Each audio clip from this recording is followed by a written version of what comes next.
marami, ma-action ang film natin. Kailangan talaga may nakatutok na doktor.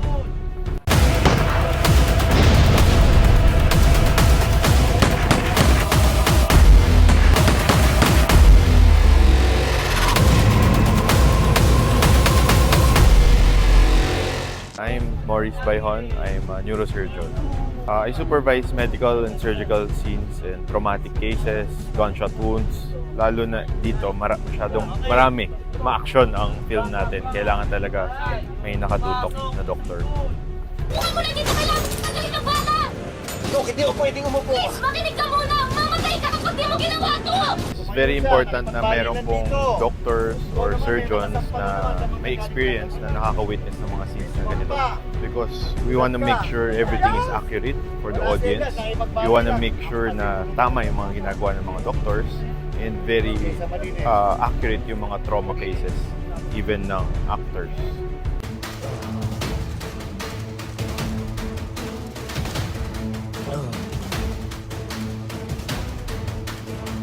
Kapag may napapansin kami, we don't hold back and sinasabi namin talaga sa staff, kila direct na, Doc, hindi po pwede to. Doc, hindi accurate pag ganito. And then we give our suggestions to make sure na tama for the audience and then tama for the story. Kailangan mo na huminto! Baka mamaya natamaan yung axillary artery! Huminto ka na! Huwag mong alalahanin, Dok. Kaya ko. Hindi nga pwede! Grabe na yung bleeding! Elias! Ito, nagsani prayer si Annalyn, being a medical practitioner who gave a Hippocratic oath. Of course, nandyan yung ethical practices niya. And meron ding action scenes na, of course, from the Black Rider side. We want to make sure na from Annalyn's side, from being a doctor, na hindi nako-compromise yung sinumpaan niya na gumamot ng tao at syempre i-defend din yung mga nasasaktan at nagkakasakit. Hindi pwedeng si Annalyn ang nag-harm sa mga masasamang tao unless it's already a threat to her life.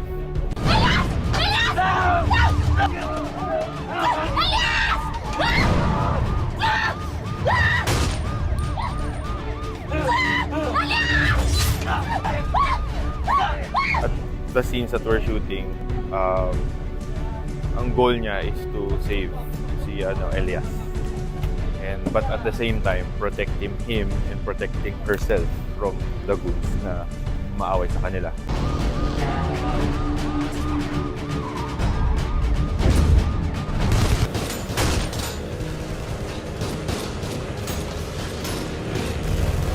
Dok, bakit kailangan above the wound yung tourniquet? Because parang tourniquet effect yun. Gusto nating pigilan yung blood na mag-flow.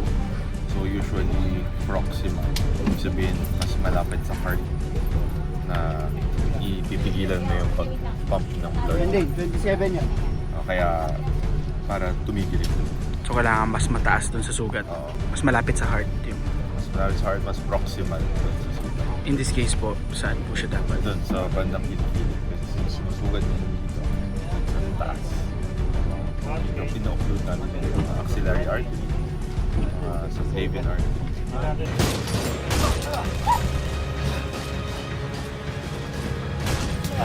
It's important na sterile or malinis yung gagawin paggamot sa sugat kasi pwedeng magka-infection ang mga sugat, lalo mga open wounds, at kapag nag-infection pwedeng kumalat sa dugo at pwedeng ikamatay.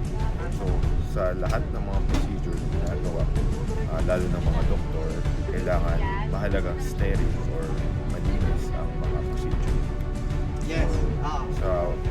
Sa setting na to, medyo mahirap ang napakalinis, pero as much as possible, kung ano yung mas pinakamalinis na kaya natin magawa. Kagaya ng pagpapalit ng gloves, pag-alcohol, pag-betadine, ginagawa nito. Ay! Gagamutin na kita! Kailangan ko lang ulit magpalit ng gloves! Kasi ang sterile eh! Nagawa ko na!